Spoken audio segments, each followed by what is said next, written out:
and we start.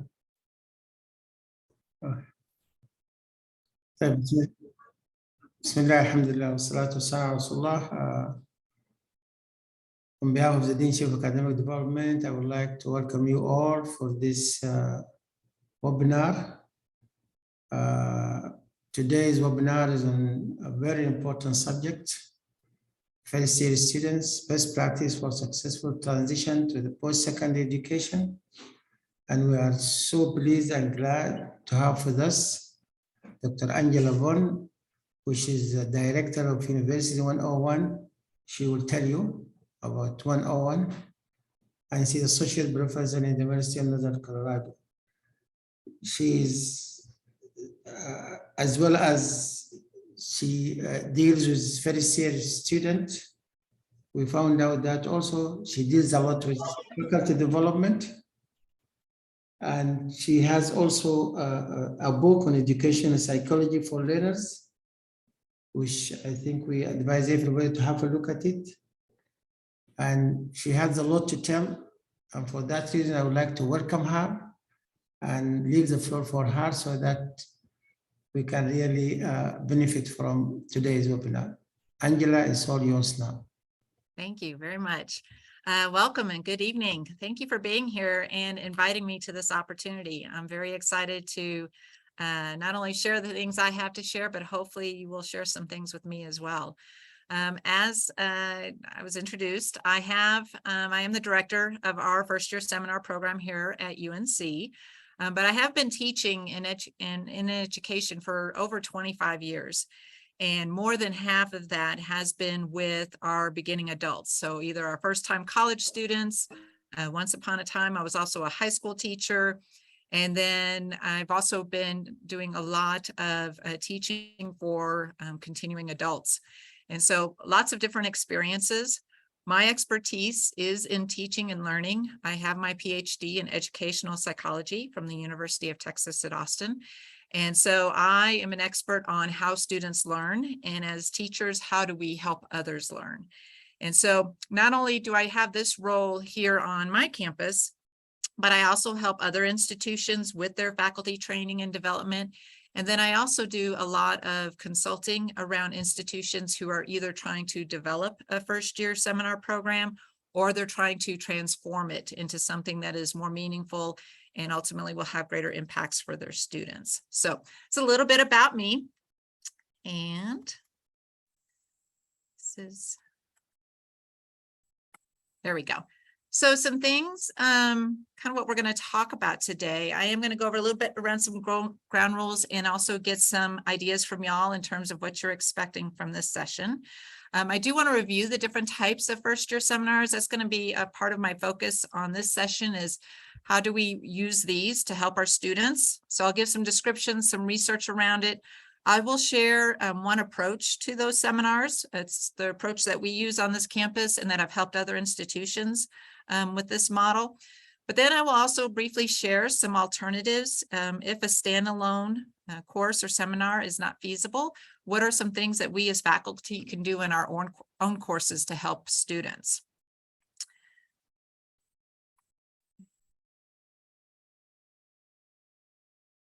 Okay, so ground rules, what I want to put out there is please feel free to use the chat if you have a question or comment or feedback, or if you'd like to unmute and verbally share, please interrupt at any time. If there's a question or if there's something you would like to add to the group, I'm very happy to pause and to do that. The more actual engagement, interaction, the better. So please do not hesitate and use, again, verbally or in the chat.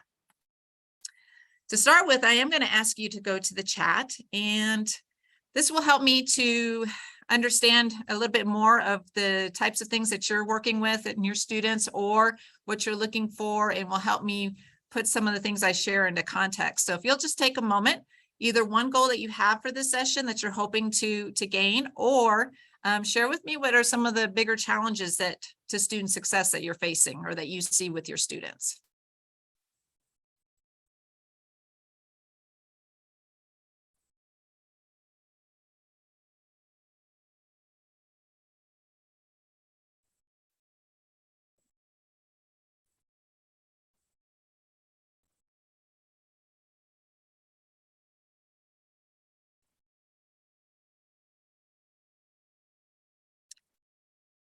Motivation, yes, that's a big one.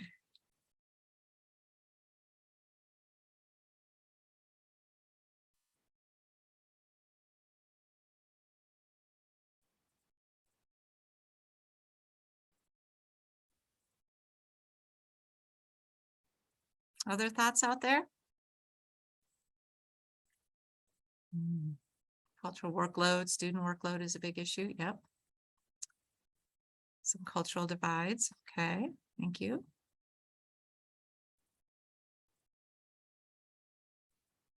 Attention span. Yes.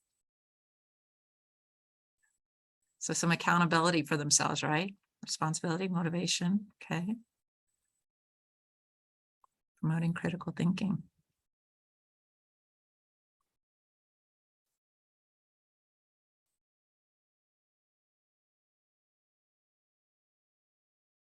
Let's get a couple more. University versus high school. Yeah.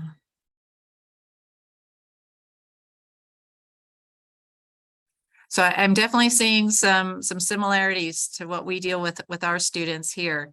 I can tell you that the expectations from our K through 12 and high school system to the university is drastic. Scope transition, smart time management, excellent. Yeah, student expectations to interact. Okay. And a lot of times, so it becomes a little bit of a culture shock, right, for them to move into post-secondary education and the expectations we have for them. They're also lacking in some basic skills, problem solving, critical thinking. I see that you're sharing with me, as well as then the ability to motivate themselves and to hold themselves accountable. They're beginning adults, and there's this expectation that they need to start taking ownership of that. And so being alone, excellent. Yes, self-learners and independent. So it looks like we're all on the same page in what we're dealing with. The other piece that I work with a lot of students is we have a large proportion of students who are first generation students, meaning that their parents did not go to college or earn their degree. And we have a large proportion of those students that come in. And so sharing or helping them, many times they do come in with less preparation. But all students, I view all entering students, freshman students, as being at additional risk. And for many of the things that you're saying in the chat, thank you for that. What's not on the exam? Why do I care? Why is it, if it's not going to impact my grade, why should I care? So these are all struggles and challenges. And again, the first year seminar or types of those can help with a lot of these things. So we'll talk a little bit more about that. Thank you for sharing. And what I have noticed is that my PowerPoint tends to pause and it takes a little while. Okay, so just some background. Here in the United States, first year seminars have been recognized as one of the more common high impact practices that universities will do. And even more than 90% of our institutions will offer some type of first year seminar. They recognize that it can have a positive impact, not only on their GPA, their grades, but their retention, and many of these other things, and addressing many of these concerns that y'all talked about. Many of the types that are out there is called an extended orientation. And I'm going to give a brief description on some of these. Some look like an academic seminar, some are basically study strategies, and then some will be tied specifically within disciplines. And so sometimes you'll have different programs on your institutions, let's say nursing or even education. They're going to be teachers, and they will have sections or offer these seminars specifically within those groups. I'm going to address particularly two types that are very common across campuses, one being the extended orientation, and then the other is the academic seminar. So with an extended orientation, its purposes are more to develop those connections, letting students know about those campus resources, also to start developing those networks and those support systems with other students and other faculty.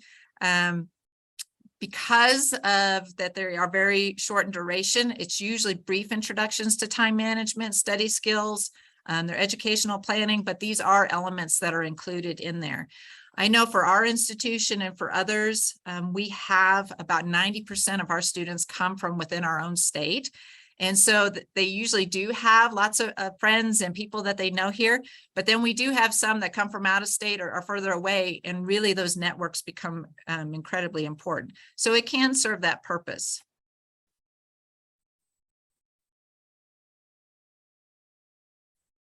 Okay. So typically, these are very short, 1 credit or 1 hour per week. And normally it's a university-wide elective, so it doesn't necessarily go towards their major requirements. One thing too around this is a lot of times it can be staff or faculty, or sometimes even undergraduate students will teach these types of seminars. And a lot of times universities will go to this because they recognize that resources are restricted, budget, staffing, just the availability is very limited. Now, the advantages to going this route is that it is a small credit load and there's less burden. One of the pushbacks I get all the time, even at my own institution, is that some of these degree programs are very restrictive and they already have way too many credits. And so adding something else to it sometimes is problematic. They are usually an easier course, so it is a boost to their grades. Lots of availability, and really it's a focus on, are you familiar with what it means to come to college, and are you familiar with the institution? But another advantage is it is a common experience. They can build those networks, and they really do get an opportunity to learn about the university. Now, some disadvantages, and I've been out there and I've worked with quite a few institutions, and I've actually done a lot of observations around this. And the reality is a lot of times faculty and students and staff will view this as not important, will blow it off and really not put the effort into it. And so sometimes they just even view it as a waste of time. When I would go into classrooms and observe, students didn't even bring in supplies, not even a pen or paper to write on, nothing. And so there was a struggle there. And even the instructors who I observed, it was very clear that they pretty much just threw things together for that particular hour for that week. And so it also wasn't very meaningful for them. So as a result, very limited transition support, and there's very limited academic skills development. I will talk about how this fits into the research and the impacts overall, but ultimately this is an extended orientation. And quite a few universities here, actually, they do use this model. Now, an academic seminar truly is more focus on the academic skills, college level academic skills. Now, the other big advantage to this is it still provides those opportunities that the other model does, including developing those connections, understanding those key campus resources, as well as still be developing those social connections, not only with other students, but with faculty and other staff members on campus. So there's an opportunity to do a lot more.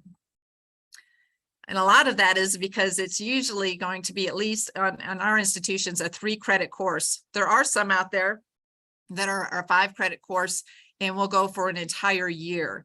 More of them are usually around the 3-credit course and for 1 semester. And I always encourage, even though we do offer this in the spring semester, I encourage our students, our first-time students, to try to take it in the fall as much as possible. This can still be part of a university-wide elective or part of our liberal arts core requirements or general education requirements. And the difference here, though, too, is typically we're seeking out specific staff or faculty with expertise. And it is expertise around those academic requirements, which I'll talk some more.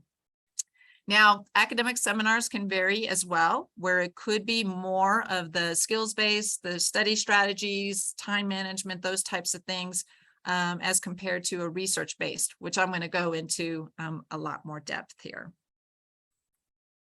The advantages to this, definitely a lot more significant transition support.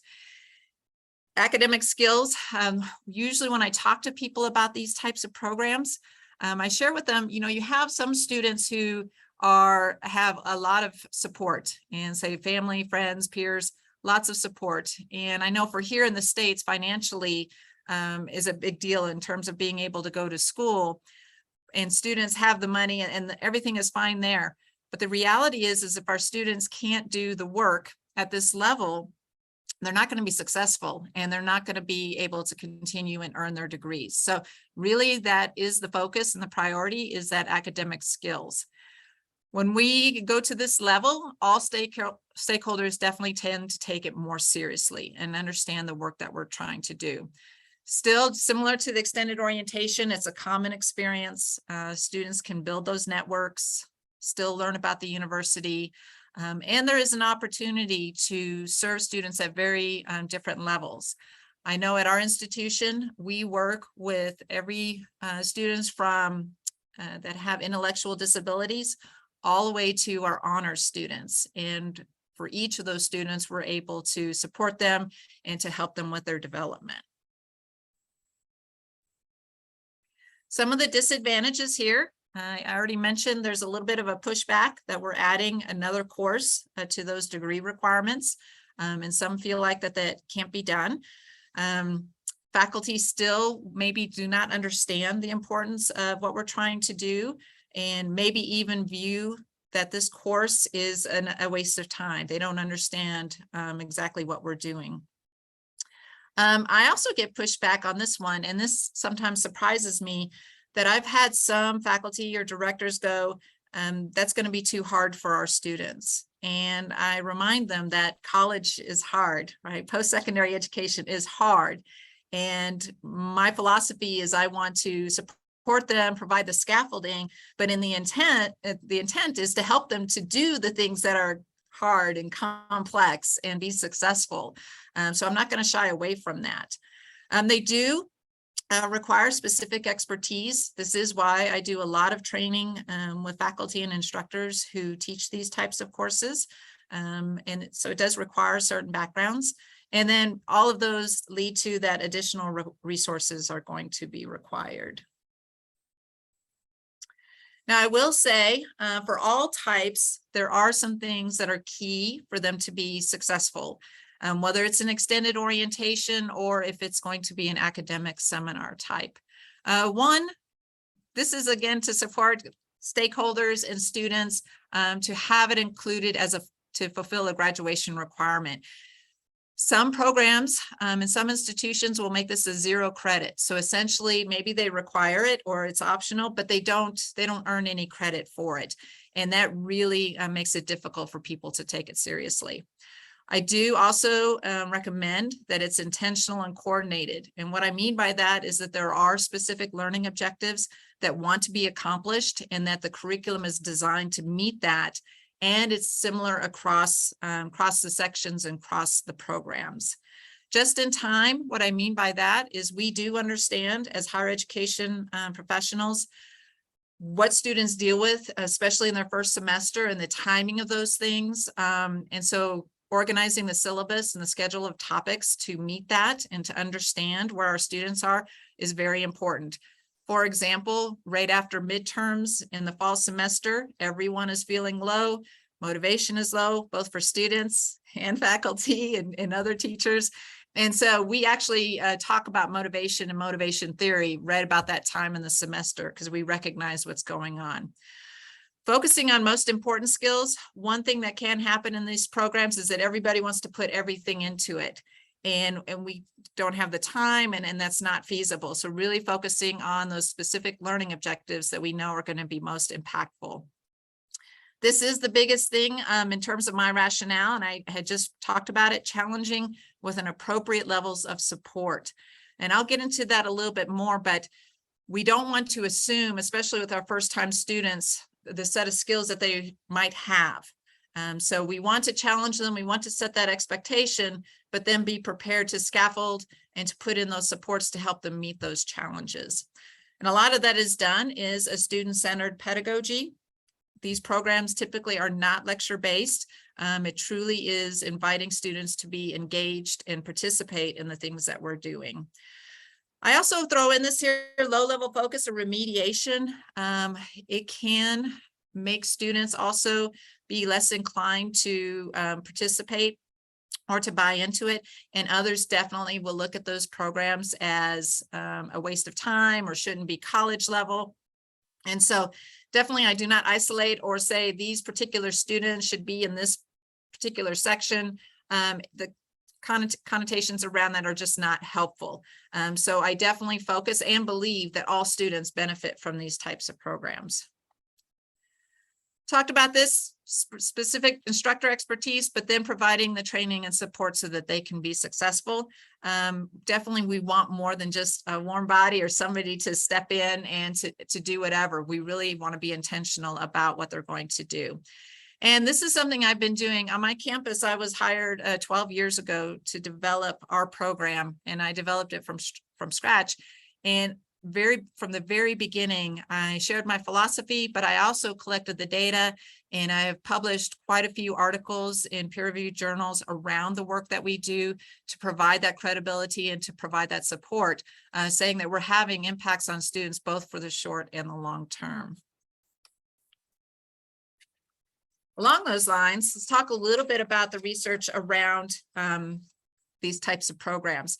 Just generally, there is a very consistent literature that supports that these programs impact students positively, not only in the short term with grades, maybe in those first semester, first year, but truly in terms of increased persistence in those graduation rates. This other study I think is important is that we really do need to address this from the very beginning, and hopefully in that first year to help them be successful. The longer we wait, the longer we wait, the less likely it's going to have that impact. Now I'm going to talk a little bit specifically around the data that I've collected and the research that I have done. One study I did that was published in 2019 in the Journal of First Year Experience in Student Transition. I had the opportunity to look at multiple programs because of the evolution on our institution. We have those that didn't participate at all. And then within 5 years, we had a 1 credit, a 2 credit, and then a 3 credit course, a seminar. And the 3 credit is definitely what we're doing now. It's very similar to the program we have now. And what I found is that if they participated in any of those types of programs, the 1 credit, 2 credit, or 3 credit, they all benefited, and they all benefited more than those that did not participate at all. But ultimately what happened was that students, especially our more at-risk students, like our first generation students, our students who are admitted through conditional admits, so they're at a lower standard than our other students, they all benefited more at the 3 credit level. And in fact, many times their performance exceeded their peers than those who did not take it.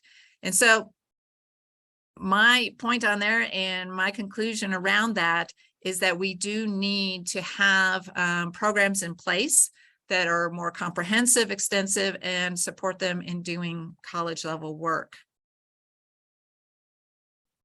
I do want to share some of the data that I have done over the years and have published in multiple studies.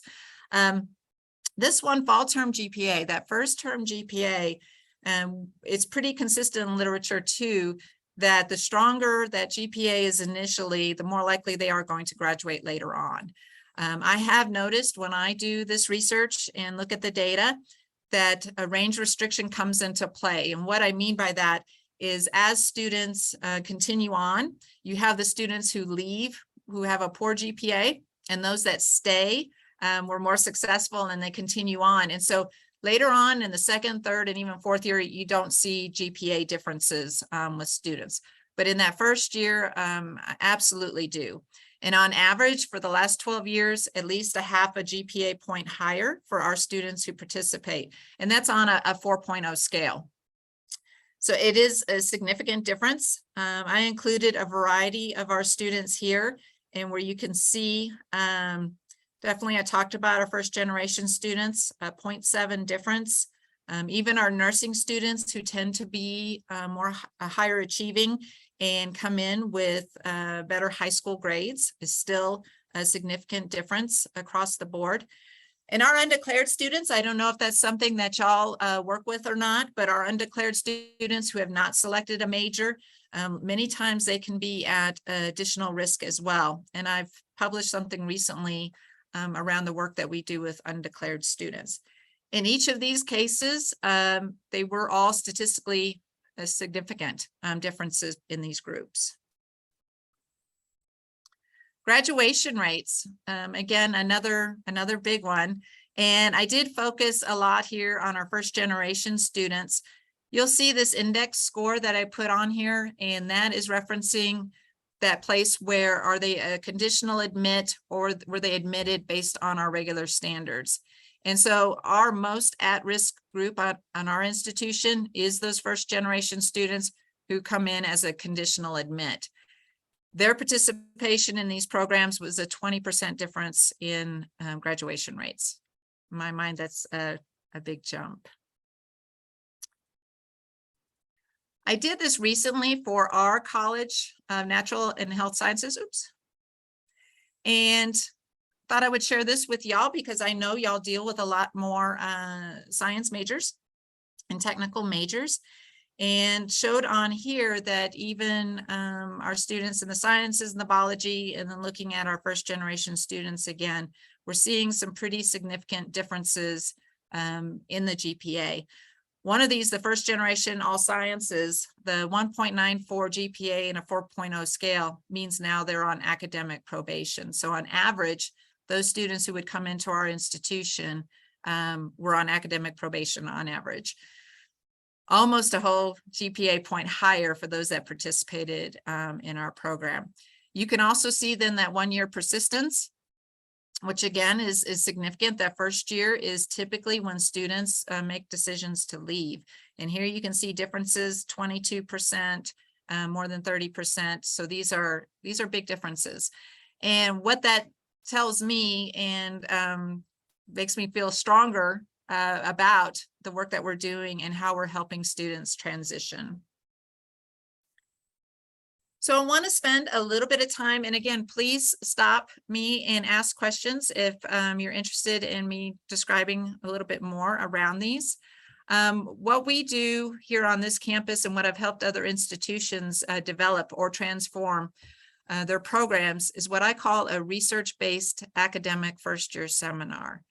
And the intent is that college level academic work that's scaffolded with highly trained instructors and peer mentors. We use peer mentors, which I will describe a little bit more. But the intent is to give that immediate support and development. For us, it is a 3 credit. And so it's the same scope as other college courses on our campus. It's 3 hours a week.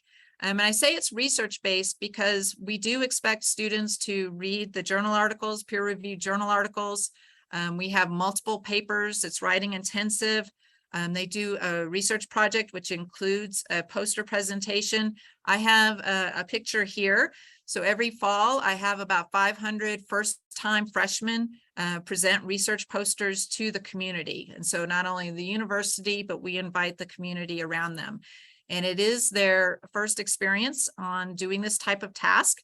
And in the end, to me, it tells our students that you belong here and your work has meaning. And it's a strong message when you're trying to motivate students around the work that they do. This is also something where we identified is as a need for our students. So we are a research university. And so there's a great need and priority for students to have high reading comprehension and to be able to seek out sources and to write at a high level. Our students are coming in and they lack in those skills a great deal. And so a big piece of what we do is to break down those skills, provide lots of feedback, and then ultimately set this high expectation, presenting a poster at research night and helping them accomplish that. I mention this because there are some institutions where maybe the priority or focus needs to be something different. Maybe this type of work is not the priority, or maybe it's that research process, but maybe the focus isn't so much on writing the research paper. Maybe there's another a form or priority that needs to happen. But I would say identifying what are the critical needs in their other classes and then their higher level work, and think about how can you ask first-time students to do pieces of that or to break down some of those tasks, and then to provide the scaffolding, the feedback that they need so that they can do it. I am an educational psychologist, and learning is definitely, this is that discipline. And so we get into talking about the theories and the theoretical foundations around goals, goal setting, motivation. We get into a lot around not only the intrinsic, extrinsic motivation, but we also talk about growth mindset. We talk about attribution theory. This one is a big one, attribution theory. When we're talking about holding students accountable to their work, attributions are our explanations for our successes and failures. And we ask students point blank, what is the reasons for your success or for your failure? Is it that you don't like your professor, you think they're unfair, or did you not put in the time and effort? And so building that awareness around that and talking about the theories and how it drives our motivation. We also talk a lot around information processing and memory. This one is huge because I know for our high school students that come in, their strategies to approaching the work is read, reread, reread again, write down what the professor says, rewrite those notes, reread those notes, and then maybe some flashcards. And that is the limit to their skills. Now, I have known actually quite a few students who come in and are willing to put in the time using those strategies and can be successful. It becomes more and more difficult as the volume and the pacing of the material increases when they continue in their education, and it doesn't become feasible anymore to do that. And so another piece of that, even for students who are stronger academically coming in, we emphasize to them, we need to be more efficient, and there are better ways to approach the material, to process it deeper and for the long term. And so we spend a lot of time around that information processing and strategies that are going to increase that. Metacognition and comprehension monitoring are also important pieces, sometimes feel a little abstract for students, but metacognition is truly around what are you doing? Why are you doing it that way? And is it helping you get the goals, achieve the goals that you want? Are you being successful? Or do you need to take another approach and try different strategies? If you ask students many times why they maybe prepared for an exam in a particular way, many of them will say, well, that's how I've always done it. Or for our high school students, many of them like, I did that in high school and it worked out just fine.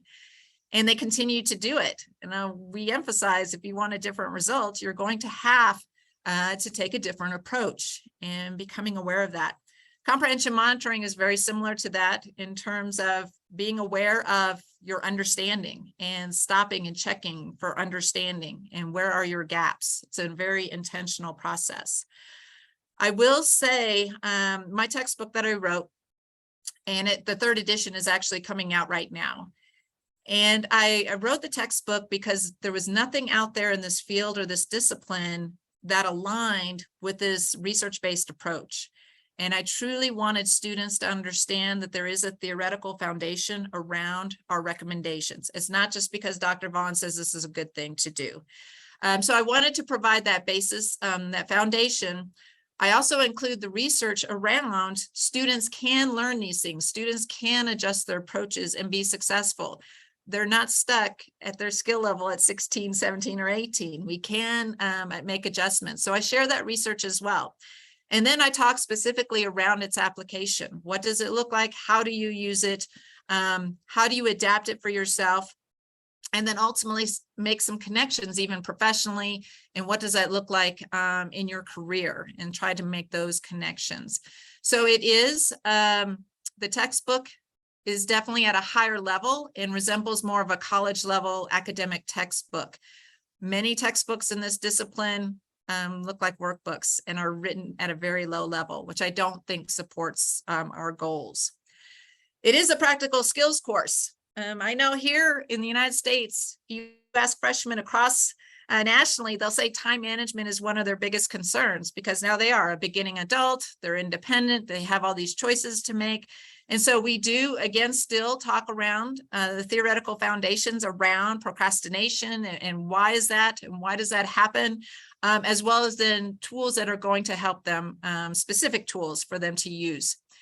We do spend some time on four-year educational planning and career planning, and we teach them how to research those careers, what can they expect, and most of it is to make sure that they understand their decision and can make a commitment to it. For our undeclared students, it really is to open up those choices and to help them gain some understanding.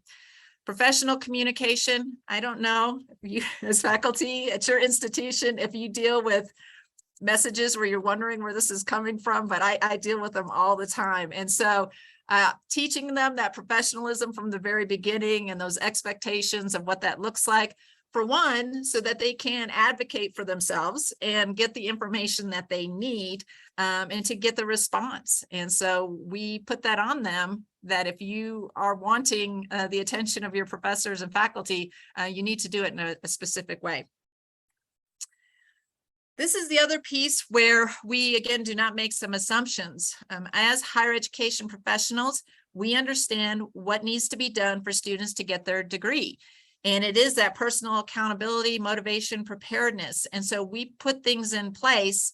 And maybe this is normal at your institution. I know here and at ours and many others, many of these things are not. And so that's why we put them in place to create habits. And one of them is going to class. I know our freshmen, it's a big choice that they finally get to make, and many just don't show. And so we put in attendance policies. We put things that hold them accountable when they show up to class around their readings and their note taking. We purposefully do things to make sure they're prepared when they show up. And we are pretty, the turning work in on time. In our high school system here in the United States, there are some districts who do not require any deadlines, which to me is amazing. So it's a shift. And we're telling them, no, you have to plan, you have to do the work, and you have to turn it in on time if you're going to earn credit. On the other side of that, though, is that we recognize it's a transition course, and the literature does support consistently that if students build a relationship with at least one professional person on a campus, they are more likely to persist. And so this is a big piece of that advocacy and that interest in students, knowing who they are, knowing what they're trying to accomplish, really building those relationships within the classroom. We also, the last three bullets there is all about not making assumptions. And it is that increased scaffolding. I call it a little bit of hand holding, but ultimately to say, hey, this is how we do things here. This is the expectation. More explanations and rationales. That ties very directly to that critical tasks that, students need to do. We do not assume students understand the research process or even how to put together that research project or to find acceptable sources.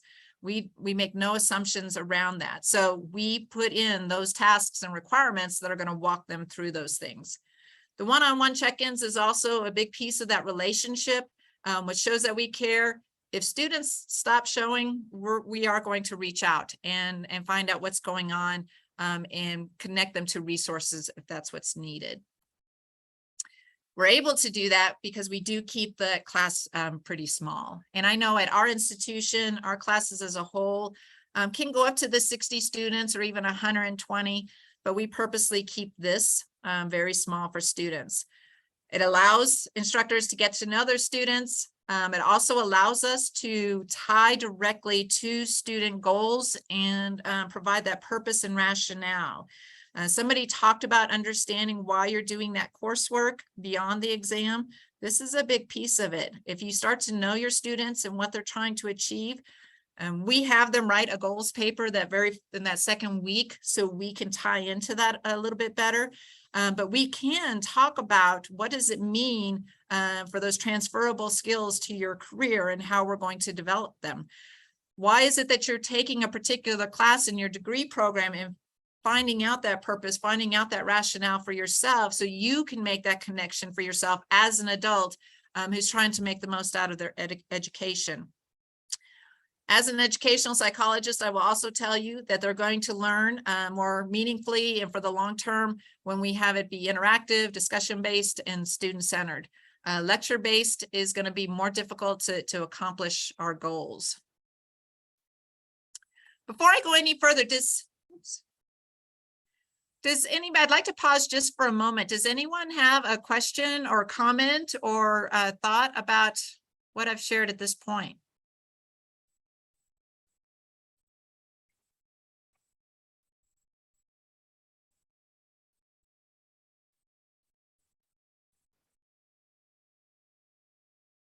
No?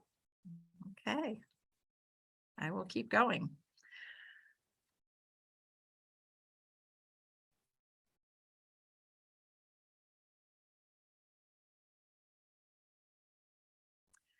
Peer mentors.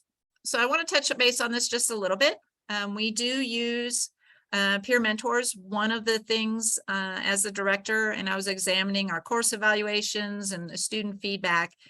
And one thing that I saw is there were still many students who didn't understand what we were doing or why we were doing it.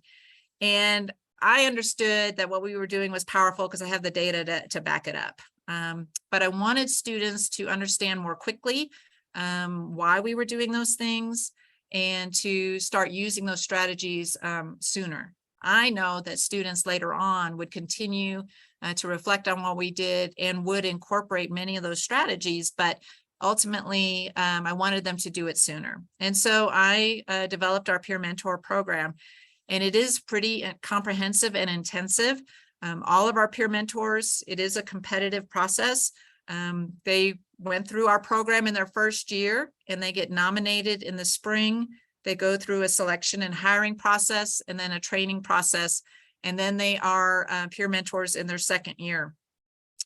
These students go to every class with these first-time freshmen, and they assist the faculty member or the instructor, whether it's sharing their examples, sharing how they've adapted things, sharing their perspective around, yes, what Dr. Vaughn is saying is absolutely true. And I see we have some in the chat here. Yes, and so, yes. Couple of questions in the chat, yes. Yes, okay. I want to make sure I'm seeing. Let me finish this point here and then I will look at your question. So the other piece that our peer mentors do is not only are they in the class and can truly say, yes, what the professor is saying is true, and this is how I approached it. This is also how I'm currently using these strategies to help me be successful. But the other thing that they do is they also do events on campus to connect them to the institution, to connect them to other resources, and just to build that community and those networks.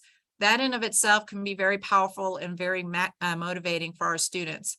Our peer mentors, which we have a manuscript that we're about to submit, also gain benefits. And our peer mentors, this is, I believe, our 6th or 7th year with our group. We have 100% graduation rate for our peer mentors. And so ultimately, it's a leadership opportunity for them. They build some extensive connections to the campus. They also participate in research at higher levels. So the experience for them as well is very powerful and has been very successful. Let me take a look. You talked about professional discussion-based model. How does this work? So time management, we ask them to read around those theories, around procrastination, around prioritization, some different strategies around that. So many times faculty will have them reflect and discuss about where do you struggle in your procrastination? What do you recognize in yourself that maybe these are the things that you're doing? What prioritization type of strategy would work for you?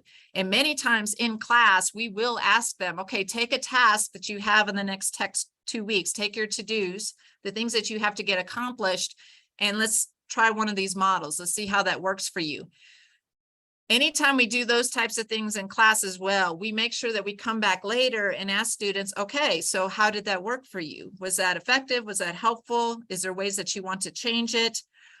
In time management, we also do, we have them create what's called an ideal week. It's essentially developing their work week, and which includes their requirements, but also then the things that they want to do. So have that balance. Balance is important to their motivation. So we actually have them complete.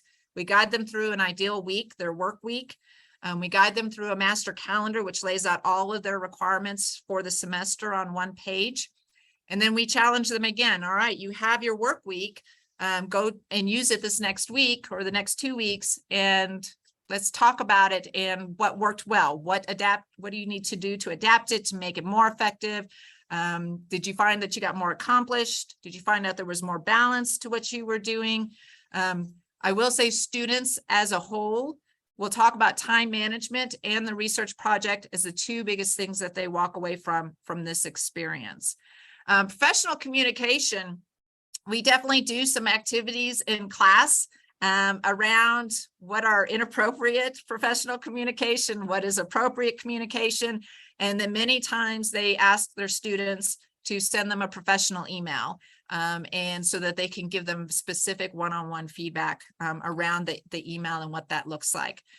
We also encourage and offer up the opportunities that if a student is having an issue with another professor or faculty on campus, what would be the best approach? How should they go about this? And give some very directed guidance around that. So we make sure it's a space where they can have those discussions. It's also where peer mentors can step in and guide them through that. Did that help? Give you a little bit more? Awesome. Okay. I think that was the only other question. Is that correct? Yes, I think so. I have a question. Can I ask? Yes, please. Okay. The load for our students the first year in the prep year is about 32 credit hours. Okay. So to add this another 3 hours, we're talking about 35 credit hours. I mean, they're going to be very stretched. You know what I'm saying? So yes. I'm not sure what is the load at where you teach. Is it 30 hours? Because our students here, they have to take 20 hours in English only. Right. Plus 4 in math and other things. So it comes up to 32 credit hours. I'm not sure how we can do this another extra 3 hours. I hear you. Yes, that is significant. Can I ask, is it possible that this course can be made into 1 credit hour and not just 1 credit, maybe half a credit hour? Basically, I'm saying for 6 weeks, 1 hour a week, can this be done? So any version, and that's why I introduced some of the versions earlier. So any of the versions, you just have to help students. Okay, absolutely help students, but you have to be realistic about the learning objectives that you can accomplish. And that ultimately is what has to be decided. And so 6 weeks of support and some transition support and some strategies and some skills is better than none at all. I would argue, and the research supports that. Now, I will say, and it does sound like your students are dealing with some very extensive credit hours, but one thing I have talked with students as well. So nursing on our campus is one of the toughest, and it is the most competitive program on our campus. And they have a very extensive course load, and they're also dealing with some of the tougher classes in their very first semester. Organic chemistry, biology, some pretty intensive science and technical classes, correct? Many of them, they're not required to take it. Many of them opt in. They're one of our larger populations because they'll say it does help them to be more efficient and ultimately more effective in those other classes. And so it helps them to reduce the amount of time in their approach in their other classes. And so I understand there's got to be a balance, and for some, but that's the feedback I've gotten. Sometimes what other programs or institutions will do too is to do these things right before they start. And so in that very specific transition from high school to college, and I don't know what time frame that is for y'all, but I know there's a lot of programs that will do some of that as well. That just gives them a head start before they go into their programs. But I would argue some is going to be better than none at all. We just have to be very realistic about what you're going to accomplish. But Angela, he just part of his question, what is the number of credit hours your students? So it's much less. It could be, I've seen all the way up to 21, but 21 would probably be at the highest level that you would see students take. And I'm not sure, is your credit hours, so when you say 32 credit hours, does that mean they're in class 32 hours a week? Yes, yes. Yeah. Yeah, they mean contact hours. Contact The credit is hours. much less. Yeah. So in the last couple of minutes, I was going to share some things, and maybe it's something I can offer again later more extensively, but there are things that faculty can do within their courses when a separate course is not feasible and wants to build into how they're teaching their students, and can be another approach with that. I did see somebody had their a hand raised. Did you have a question? Oh yeah, I have a question, please. That course or first year seminar, does it count towards the students' GPA? Is it affecting the students' GPA? Or it's It just, does. yeah? Yes. How do you do that? How do you assess the students? How can a student get A+ in this course? Or when the student may fail this course? So typically our students will fail the course if they decide not to show and don't do the work. Truly, that's the students that will fail, or they stop coming and they disappear. But for those that earn, they do have their research project, which is a paper, the poster presentation. They have a midterm exam, a final exam. They have a goals paper. Then they have their 4-year educational plan. So we have them research what they're going to do while they're here. And then we have them do research that's tied to potential either their careers or if they're planning to go to graduate school. So we have them research those and write a short paper around that. Those are the main assignments that they're assessed on. And we get the full range of grades. In fact, we have a very normal distribution like many of our other academic courses on campus. Dr. Vaughn? Yes. I have a question. Okay. I mean, the idea sounds excellent, but I was curious to know what part does the K through 12, the early educators and the universities, where is there some kind of connection and partnership that particularly say middle school to high school, that they ensure that their students are equipped for the needs of a 4-year institution? You know, it was something in particular that you had shared in one of the slides where you put about research-based students are expected to read research articles, write papers, complete a research project, and take exams. And you said writing intensive with research component. You know, I think a lot of that weight should be first directed through the 9 through 12 education system. Because once I was under the impression when a student enters a university, he has a basic set of core skills and abilities to meet the needs of the university. If you're Absolutely. Yes, and go ahead. So I was just basically wondering, like, what kind of interaction are the universities should have with the high schools to ensure, you know, for example, and I don't want to be too long-winded, that these are the basic requirements that your students need to possibly meet the standards or the academic requirements at a 4-year university. Shouldn't there be some kind of partnership or some kind of communication is key for that to happen? I agree. And it is one of the bigger challenges of working in higher education. And, you know, many high schools work diligently and they do partner. In fact, one of the tasks that I want to take on here shortly is to do more connection with especially our local school district, Right. mainly to talk to them also about the opportunities that we have in these programs. But unfortunately, there are, and I don't know about your K through 12 system, but here in our system, more and more of our high schools are focused on that graduation rate rather than what do the skills students hold. And this is where I read just the other day, there are some districts that are going to require that teachers cannot penalize students for not turning something in, and that there is never a deadline, that students can turn things in at any time. To me, that is not helpful. It is not preparing them for higher education.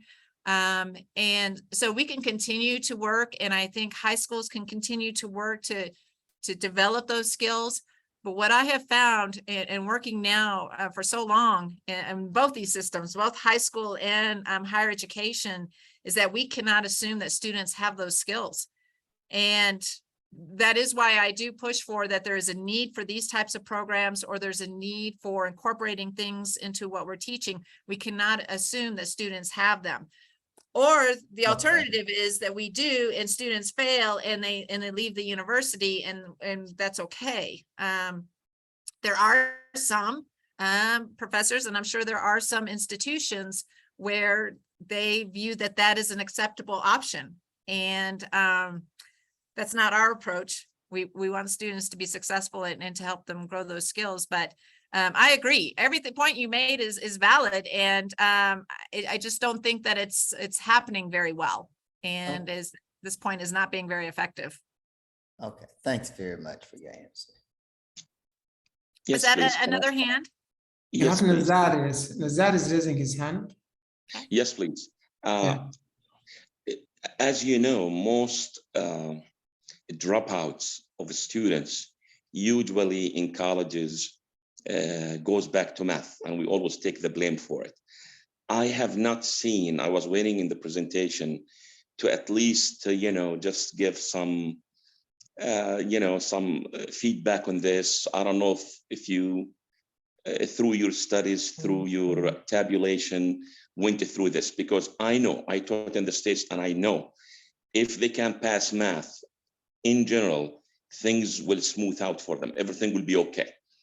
Right. That's question number one. Question number two, do you recommend a certified educational psychologist to exist in colleges or institutions? So I definitely, so let's start with your first question, math. And I have a math degree. I taught high school math, and then I am a statistician in my doctoral program, and that's where I do a lot of quantitative studies. So I recognize definitely the importance of math. And I do think there's some strategies around that. I know some institutions, they will put in additional, maybe it's like a lab that's in addition to that class.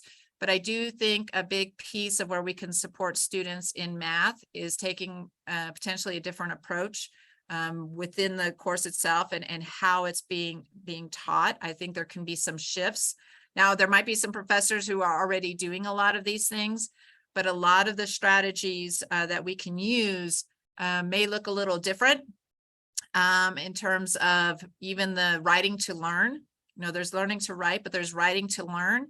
And I think where an educational psychologist could assist is to how to incorporate more of those strategies within these classes.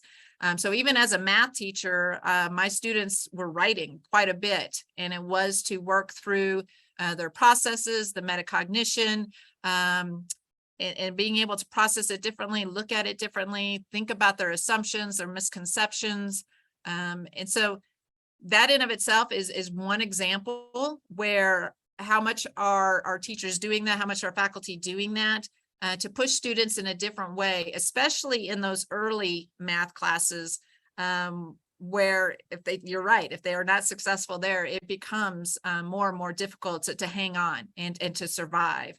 And so I would say, and a big piece of why even I share the data with our science folks and our math folks, which was math was part of that data, is we also talk about and help students do those things for themselves and to incorporate those learning strategies for themselves. And so even if a professor or faculty does not take that approach, they can start to build into those things and do them and be more successful. The other piece of it too, on any of our more difficult courses, and I know we're getting close to running out of time, but one of the things that we address around motivation that I think is key is that awareness of where they are. And one of them that's huge and very powerful is that self-efficacy. And that is our belief around our ability to be successful in a particular area. And many students, and I think this gets at your point, many students coming in already know that they're not very good at math. At least that's what they tell themselves. Or I failed in math, I've had a poor experience in math. And so there's almost this feeling of, well, I'm just bad at math. And I hope I can survive, but you know what? I wouldn't be surprised if I didn't. And so we tell them to be aware of this. All right, but what can you do about it? Because that does become a self-fulfilling prophecy. You don't put in the effort, you don't put in the time, which might change your skills. So what are you going to do about it? And being explicit about those next steps, those next actions to take some control and not just accept that you're bad at math. So this is a place I think which ties into your next question is if these types of courses are not feasible, having somebody that's going to maybe help your faculty and help develop those skills on different approaches that are going to help students build in a lot more strategies and more awareness and build more skills. I hope that was helpful. Thank you. Yes. I have 1047. I want to be respectful of your time. I'm sure Dr. Said can share my PowerPoints. I did share a few. Let's see if I can get it to go through here. My PowerPoint is frozen. So I do have some points here around some different things. These are very brief, but it are some strategies to consider about what are we doing in our classes to help them. I'm happy to share my PowerPoints, and I'm also happy to consult and connect and offer some additional ideas around any of these things. Right. Thanks a lot. Thanks, Angela. Any other more questions or? Well, thanks a lot, Angela. Thank you, our colleagues. Oh, did we get, I think we had something else here. Let's see. The Thank you for the nice PowerPoints will be presentation. accessible, Dr. Vaughn. And the discussions. Yes. Thank We you. can contact you, Angela, right? Yes, please. You're welcome to reach out to me, and I'm happy to provide support where I can. Absolutely. Okay, thank you. Thank you very much. Very Thank you. interesting lecture. Oh, great. So, Dr. Said, would you like me to share my PowerPoints with you? Yes, please. We will share it with them. Yes. Please. Okay. Please. Abshir Azzeddin, Abshir. Okay. Yeah, I Excellent. had to screenshot them. Well, Angela, that was great. Thanks a lot. Oh, good. I'll keep in touch, as I told you. Wonderful. Thank you so much for the opportunity. I enjoyed it. Thank you for a very interesting webinar and very interesting subject. And it really touches, the hearts of many of our faculty members. It's a very, very important subject. Great. Thank you. Thanks right. a lot. Thank you. Good luck the next 2 weeks. Okay, sure. Thank you, Sanaullah. Thanks a lot. Most welcome, Doctor. Thank you, everyone. Yeah, thank you.